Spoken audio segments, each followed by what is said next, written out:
탑픽으로 꼽는 게 방금 말씀드린 여기가 그나마 이거 보고 깜짝 놀랐어요. 왜요? 제가 올해 네. 투자하려고 하는 업종이 4개가 들어가 있어요. 아 진짜요? 여기 보면 이제 붉은색 네모 박스 친 업종이 거기에 해당이 돼요. 컨센서스도 좀 낮고 네. 작년에도 별 볼 일 없었고.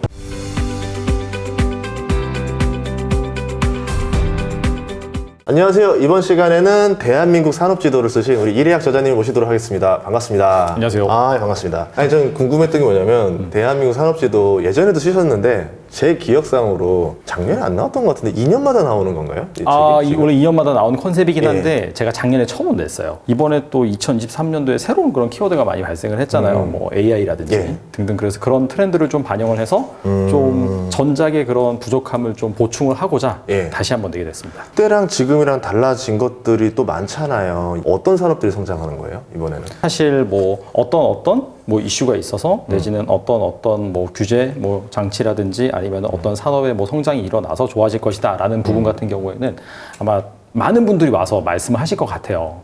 저 같은 경우에는 약간 좀 사람의 심리, 주식 시장에 좀 반복되는 그런 좀 비하스 편견 예. 이런 관점에서 예. 제가 한번 통계를 내봐가지고 그런 관점에서 한번 어떤 업종을 주목하면 좋을지. 이건 신박한데요? 제가 그래서 이걸 조사하기 위해서 2002년부터 2023년까지 예.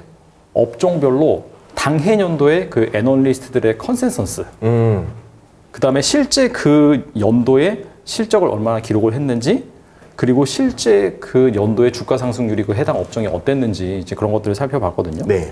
그래서 제가 살펴본 결과 그 X축이랑 Y축이랑 나눠서 매트리스 차트를 구했는데 결국엔 연초에 예상 영업이익 증가율이 되게 높을 것으로 예상됐던 그런 업종들의 그 당해연도 주가 상승률을 비교해 보니까 결국엔 상관성이 없어요. 이 그래프를 보시면은 원래 이제 X축, Y축 매트리스 차트인데 그러면은 사실 상관성이 있으려면은 그 가운데 선이 위로 쭉 올라가야 되거든요. 근데 보시면은 선이 살짝 내려가 있어요. 그러네요. 그래서 상환계수는 마이너스 0.04로 나오는데 이건 상황이 없다라고 보시면 될 것 같아요. 그럼 이게 아니라는 얘기네요. 그러니까 사실 여기에서 우리가 좀 착안할 수 있는 거는 애널리스트들이 무능하냐? 그건 아니에요. 시점에 사실 좋다라고 생각하는 그런 부분이 주가에 다 반영이 되어 있는 거죠. 이런 경우도 있잖아요. 작년 예를 들면은 그 작년에 있었던 분위기가 내년에 그대로 이어질 거라 계산해서 그 이미 주가는 선반영돼 있는데 좋을 거라 말하는 그렇죠. 뒷북친다는 거 같잖아요. 한마디로. 약간 그런 부분이 좀 있는 거죠, 사실. 그리고 이제 그 다음 장에 보시면은 제가 또 자료를 가져왔는데 그래서 그런 부분에 착안해가지고 매년 그렇게 한번 통계를 내본 거예요. 컨센서스 상위 업종 10개, 하위 업종 10개. 그래서 매년 그 주가 테스트, 주가 수익률을 테스트 한번 해보니까 그 컨센서스 상위 10개 업종 같은 경우에는 평균 주가 상승률이 8%, 그다음에 하위 10개 업종은 평균 주가 상승률이 한 10% 정도? 네, 그 정도 됐어요. 그리고 승률을 보시면은 상위 10개는 55%, 그러니까 이게 이제 상승한 비율이죠, 사실. 그다음에 하위 10개는 73%. 확실히 하위가 좀 좋았다. 그리고 요걸 좀 더 좁혀봤습니다. 상위 5개랑 하위 5개. 그랬더니 평균 주가 상승률이 상위 5개가 7%, 하위 5개가 11%. 그래서 확실히 약간 컨센서스가 그 연초에 좋을 것으로 예상되는 업체보다 사실 컨센서스가 상대적으로 좀 저조할 것으로 예상되는 그런 업체한테서 오히려 좀 반전의 드라마가 나왔다라고 볼 수 있을 것 같아요. 공포에 뛰어들어야 된다. 이거네요. 약간 그런 거죠. 역발상 관점에. 그리고 또 재밌는 게 뭐냐면은 여기 그래프를 보시면은 그 제가 이제 붉은색 네모로 박스 친 부분이 있거든요. 네네. 이때는 언제냐면은 컨센서스 상위 업종이 하위 업종보다 주가 퍼포먼스가 좋을 때예요. 근데 이때가 언제냐면 2005년, 2007년, 2017년, 2020년입니다. 장 좋을 때 아니에요? 맞아요. 역시 예리하시네. 결론은 뭐냐면은 이것도 약간 상식적으로 생각해 볼 수가 있는데 이때는 막 경기가 막 좋아질 때거든요. 그러다 보니까 그 경기 좋아지면 보통 한 2년 정도 좋아져요. 그래서 경기 좋을 때는 확실히 좋을 것으로 예상하는 그런 종목들이나 그런 투자 아이디어를 가지고 있는 주식들이 주가 퍼포먼스가 좋았다. 그런 결론을 낼 수 있고 이것마저 제외를 하고 하면은 박스권 장세 아니면 하락장이거든요. 이런 케이스일 때는 확실히 기대감이 적은 쪽에서 오히려 주가 퍼포먼스가 좋다라고 볼 수가 있는 거죠. 그러면 올해는 어떻게 적용해야 되는 거예요? 그래서 올해가 이제 난이도 올라가는데 올해가 중요하긴 한데 이걸 또 알기 위해서는 이게 사실 지금 매크로 이슈를 간단하게만 짚고 넘어가면은 월드뱅크에서 내놓은 자료를 보면은 사실 올해 성장률이 작년보다 둔화되는 건 확실할 거다라고 이제 예상을 하고 있고 대부분이 미국 쪽에서 좀 심해요. 미국이 작년 GDP 성장률이 2.5%인데 올해는 1.6%. 연준 같은 경우에도 최근에 이제 FOMC 하면서 점도표 발표하면서 잠재 성장률, 미국의 뭐 성장률 발표하면서 확실히 그 이전 FOMC보다 0.1%포인트 낮췄거든요. 왜냐면은 상대적으로 2023년이 너무 좋았던 거죠. 그래서 원래는 좀 경기 둔화가 좀 빨리 왔었어야 되는데 이게 약간 이연되면서 2024년에 좀 더 둔화될 것이다. 이런 식으로 통계를 낸 부분들이 있고 근데 사실 그것만 보면 안 되는 게 네. 주식시장에서 사실 그런 것들을 반영을 해서 금리 인하가 빠르게 진행이 된다라고 한다면은 경제 성장률이 약간 둔화된다 하더라도 금리 인하 모멘텀을 받으면서 좋을 수가 있어요. 네. 근데 뭐 최근에 아시다시피 그 기준금리 컨센서스를 보면은 거의 한 12월 한 중순까지만 하더라도 네. 거의 3월에 금리 인하 확률이 한 80% 정도? 네. 뭐 한때는 90%까지 갔다라는 그쵸, 얘기가 나올 정도로 네. 그 분위기가 좋았는데 최근에 뭐 경제 데이터 보시면 여전히 고용 견조하고 그다음에 최근에 그 연준 위원들의 발언을 보면은 최근에 발표한 뭐 보스틱 연은총재 같은 경우에는 3분기 정도 돼야지 내지는 뭐 금리 인하를 할 수 있을 것 같다라는 얘기를 했어요. 금리 인하 기대감이 확 후퇴한 거죠. 연초만 하더라도 뭐 골드만삭스 같은 경우는 올해 한 5차례에서 6차례 인하할 수 있다라고 했는데 사실 최근 분위기를 보면은 그게 약간 물 건너 가는 분위기?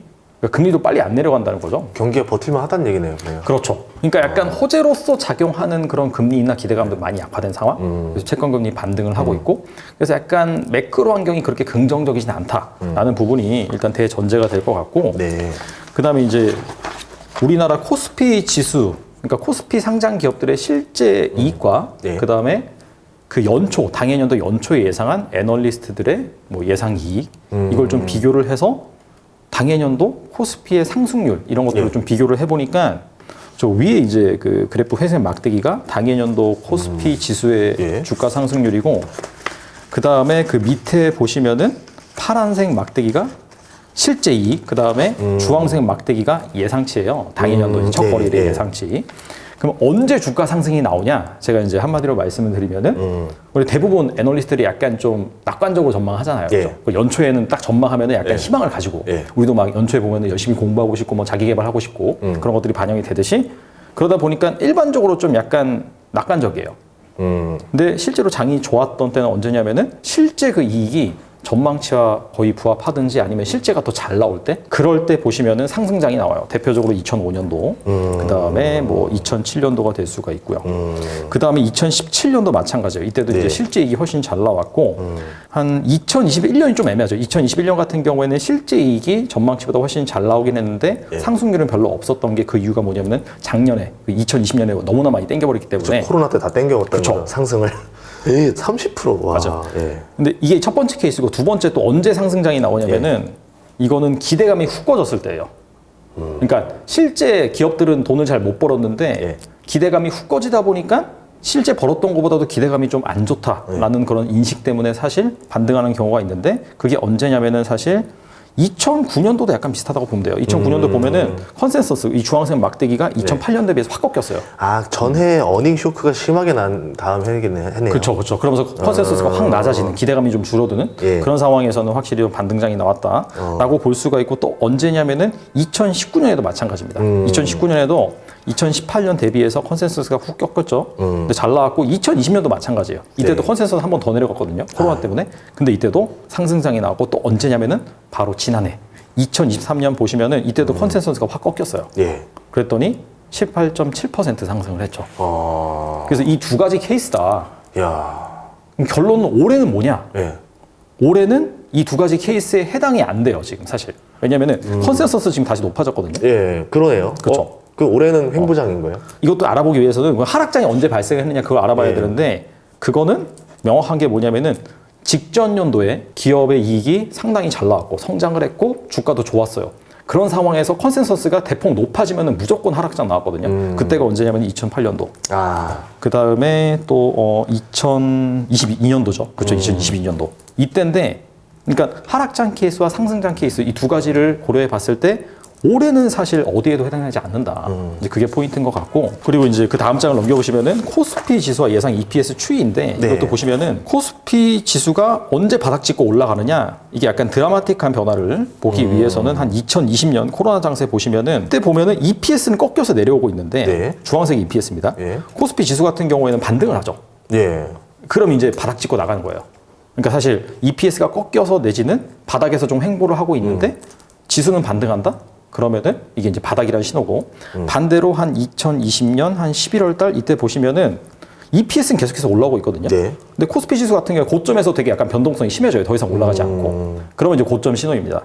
이게 또 언제 나타나냐면은 2017년, 2018년 이때도 보시면은 사실 EPS는 2017년 한 말까지 계속해서 올라가는데 코스피 지수 같은 경우에는 2017년 물론 말까지 약간 우상향이긴 한데 과거처럼 각도가 이렇게 쭉 올라가지 않고 약간 네. 변동성을 그리면서 왔다 갔다 한 3번 정도 하거든요. 네. 그러면 여기서 의심을 하는 거죠. 이때가 이제 약간 고점의 징조인데 지금은 어떠냐? 지금 같은 경우에는 사실 작년 2023년도 상반기 이때 보시면은 이때 아직 EPS가 좀 내려오고 있거든요. 예. 근데 지수는 약간 바닥 찍고 턴을 했어요. 그러니까 이때가 이제 저점이었다는 거죠. 그런 상황에서 계속해서 이제 같은 방향으로 올라가다가 EPS는 계속해서 올라가는데 사실 갑자기 이제 미국 10년물 채권 금리가 4%에서 5%까지 가면서 여기에다가 이제 약간 이스라엘 하마스 전쟁 터지면서 지수는 확 꼬꾸라졌죠. 예. 근데 EPS 혼자 가다가 약간 주춤한 거예요. 지금 보면 예. 상황을 보면 그러다가 증시는 이후에 다시 좀 반등을 하다가 약간 좀 다시 내려오는 숨고르기 한 그런 상황. 그래서 이런 것들을 감안해 본다라고 하면 지금은 좀 애매하다. 네.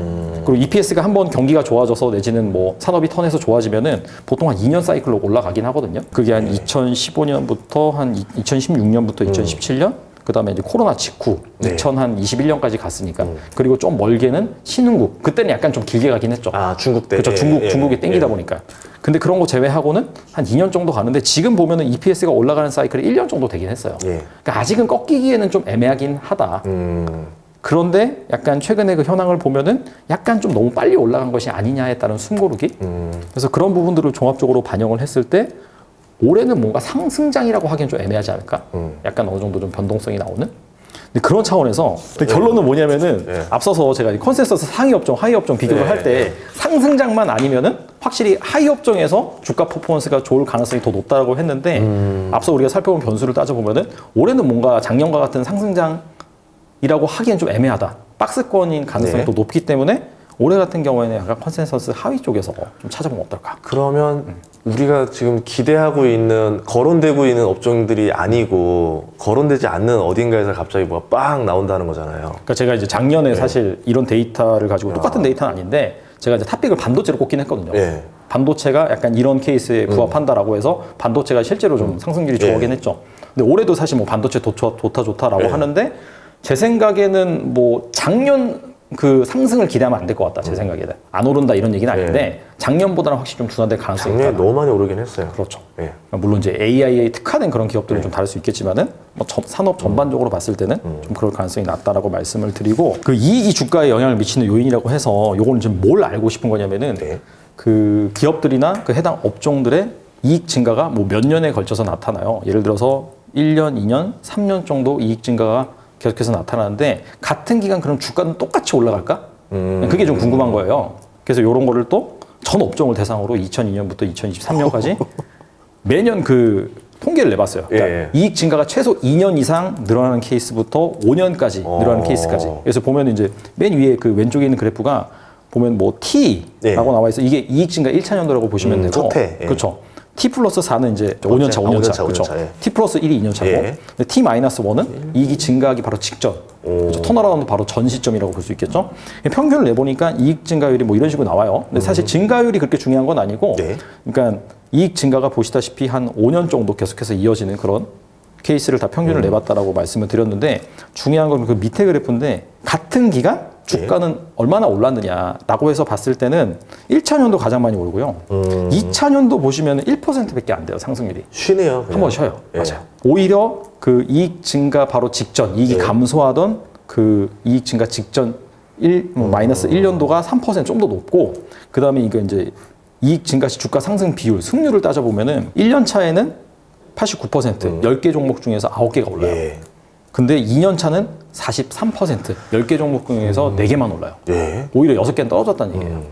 이걸 이제 무슨 의미냐라고 봤을 때 앞서서 이제 제가 보여드렸던 코스피 지수 EPS랑 예상 EPS랑 그다음에 그 코스피 지수 추이를 봤을 때 이 뭔가 이익이 증가하는 그런 기간이 대부분 2년이거든요. 네. 2년이 맥시멈이에요, 사실. 그러니까 그 신흥국 2005년부터 2007년을 제외하고는 그 이유가 우리나라가 시클리컬이 많아요, 아시다시피. 시가총액 1위부터 10위까지 계산을 해보면은 삼성, SK 하이닉스, 그다음에 뭐 LG 에너지 솔루션, 뭐 삼성 바이오로직스, 예. 그다음에 뭐 네이버 정도, 뭐 그 정도거든요, 사실. 이런 현대차도 있죠. 그러니까 사실 네이버를 제외하고는 다 수출 기업이에요. 그래서 글로벌 그런 뭐 경기와 영향을 많이 받다 보니까 그리고 전반적인 시클리컬 성격이 좀 있다 보니까 사실 한 2년 정도 좋아지면은 그다음부터 안 좋아질 준비를 하고 있는 거예요. 아, 시장. 이제 하도 당해보니 학습 효과 같은 그렇죠, 거죠. 있는 거죠, 사실. 의심을 계속해서 하는 거죠. 그러다 보니까 오히려 2년 차에도 이익 증가율이 상당히 나오긴 하지만은 그때는 의심을 하면서 끝이다라고 던지는 거예요. 사실. 슬슬 이제 차익 실현을 많이 했다. 그렇죠. 봐야 되겠네요. 그리고 그 다음에도 좋아진다라고 하면 아니었네라고 올라가긴 하는데 보통 그렇다. 이게 이제 일반적인 그런 케이스다. 그래서 이제 종합을 해보면은 첫 번째 올해 이제 그 컨센서스 기대감이 좀 별로 없는 종목. 그 다음에 두 번째로는 뭔가 작년에도 이익이 좋아서 주가가 좋았어요. 근데 그런 기업은 좀 제외하자는 거죠. 올해도 이익이 좋을 것 같다라고 예상을 해도 약간 쉽지 않을 것이다. 그러니까 주도주가 2년 연속 가기는 쉽지 않다는 얘기잖아요. 그렇죠. 약간. 그러니까 엄청 성장주 그런 케이스 제외하고 뭐 2차전지 이런 거 제외하고 여기 보면 이제 그 붉은색 네모 박스 친 업종이 거기에 해당이 돼요. 그러니까 이제 컨센서스도 좀 낮고 작년에도 별 볼 일 없었고 그래서 이제 건설과 플랜트, 음식료, 인터넷, 전자기기, 제약과 바이오 이 정도로 이제 뭐 압축이 되는데 보면 이제 오른쪽인 주가 변동률도 제가 같이 나타났어요. 그러니까 기대감이 좀 별로 없는 종목. 그러니까 작년에 많이 올랐으면 기대가 좀 있잖아요. 그래서 이제 그런 것들 제외하기 위해서 이렇게 올려놨다라고 보면 되는데 건설은 사실 좀 올해 PF 이슈도 좀 있고. 그렇죠. 무섭죠. 공포가 가득하죠 지금. 맞아요. 그래서 제 생각에는 뭐 이런 노이즈가 좀 해소돼야 되는 부분이 있고 아무래도 약간 좀 해외 뭐 수준 많은 쪽으로 좀 보면 좋을 것 같다는 생각이 들고요. 음식료 같은 경우에는 뭐 이런 것 같아요. 이를테면 작년까지 인플레이션이 상당히 좀 심했고 원자재 가격 압박을 좀 받았다 보니까 이런 부분을 시차를 두고 작년에 또 가격 인상을 했단 말이죠. 근데 올해 같은 경우에는 그래도 아직까지 그 식품 쪽 인플레이션 같은 경우에는 좀 잦아들고 있거든요. 그쵸. 그래서 약간 그 제품 가격과 원가 부담의 스프레드가 좀 확산이 되는 좀 이런 국면이 올해가 좀 되지 않을까. 그러니까 되게 좋아 보였는데 이게 영업이익 증가율을 컨센 낮게 잡았네요. 음식료는. 그렇죠. 근데 이게 전반적으로 2024년 뭐 컨센서스 보면은 다 웬만하면 다 증가를 해요. 근데 원래 그래요. 컨센서스 자체가 뭐 이렇게 감소한다고 나오진 별로 않긴 해요. 그렇죠. 그래서 이런 것들을 감안해 봤을 때 컨센서스가 상대적으로 좀 하위다라고 이제 보시면 될 것 같고, 그다음 인터넷. 인터넷도 사실 작년에 뭐 보시면은 주가 뭐 한 18% 오르긴 했는데 이거는 뭐 코스피 평균 정도라고 보시면 될 것 같고, 네이버 카카오 같은 거 말하는 거죠? 그렇죠. 거의 뭐 네이버 카카오가 대부분이라고 보시면 될 것 같아요. 그 말고는 뭐 아프리카 TV도 있고 몇 개 있긴 한데 비중이 크지 않으니까. 근데 여기도 올해도 컨센서스 보면은 그렇게 높지가 않아요. 그 딴 그런 업종과 비교해 봤을 때. 그다음에 전자기기는 좀 애매해요. 왜냐면은 이건 하나의 업종으로 보기보다도 사실 가장 큰 주식은 LG전자긴 한데 넓잖아요. 그쵸, 맞아요. 그건 말고도 약간 좀 장비 업체 중에서 뭐 2차 전지도 하고 뭐 반도체도 하고 디스플레이도 하고 좀 다양하게 막 좀 하는 그런 업체들이 많이 포함되어 있기 때문에 여긴 약간 좀 논의를 하면 좋을 것 같고, 그다음에 이제 제약과 바이오, 헬스케어 쪽. 이쪽도 사실 코로나 이후로 2년 정도 계속해서 죽을 썼거든요. 그렇죠. 근데 어차피 올해 뭐 금리를 몇 차례 내느냐 마느냐라는 의견이 있지만은 확실히 하향 조정되는 건 맞으니까 그런 차원에서 뭐 제약 바이오 주식들도 좀 괜찮지 않을까. 지금 이거 보고 깜짝 놀랐어요. 왜요? 저 무슨 전 보는 줄 알았어요.